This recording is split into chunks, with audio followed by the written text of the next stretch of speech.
বিশ্ব জগতের মানুষেরা যখন শাবান মাস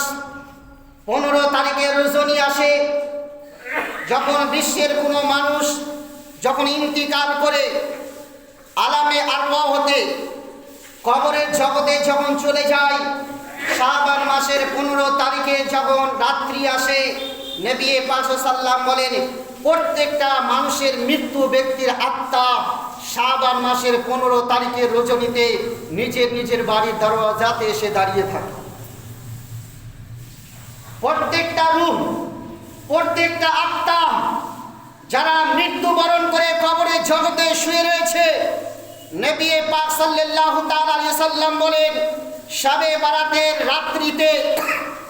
প্রত্যেকটা মৃত্যু ব্যক্তির আত্মা নিজের নিজের বাড়ির দরওয়াজাতে এসে দাঁড়িয়ে থাকে। দাঁড়িয়ে থেকে কি বলে? তারা দাঁড়িয়ে থেকে আহ্বান করে,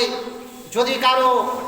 যারা মারা গেছে, যদি বাপ বেঁচে তাকে বাপ বলে ডাক দেয়, সন্তান বলে ডাক দেয়, আত্মীয় স্বজন বলে ডাক দেয় যে আমাকে তোমরা কবরস্থ করেছো,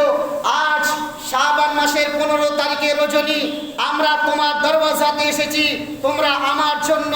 আমার রুহের জন্য, আমার মাগফিরাতের জন্য,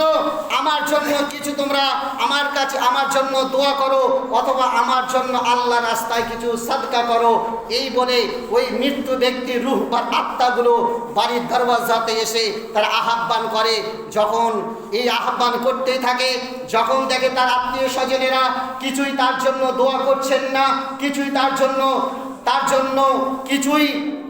খোদা রাস্তায় বিলীন করছেন না, খোদা রাস্তায় তার নামে কিছুই সাদকা করছেন না, এরকম অবস্থায় যখন সে ব্যক্তি, যখন সেই আত্মা বা সেই রূহখানা যখন দেখবে, এরকম দেখতে দেখতে যখন ফজরের সময় হয়ে আসবে, যখন দেখলো তার জন্য কেউ দোয়া করলো না, তার জন্য কিছু রাস্তা খোদা রাস্তায় কেউ সাদকা করলো না, দান খয়রাত করলো না, অবশেষে ওই মৃত্যু ব্যক্তির আত্মাখানা নিরাশ হয়ে, হতভঙ্গ হয়ে, মায়ুস হয়ে সে কষ্টবোধ মনে করে ওই বাড়ির দরওয়াজা থেকে তখন আবার সে কবরের জগতে চলে যায়। যার জন্য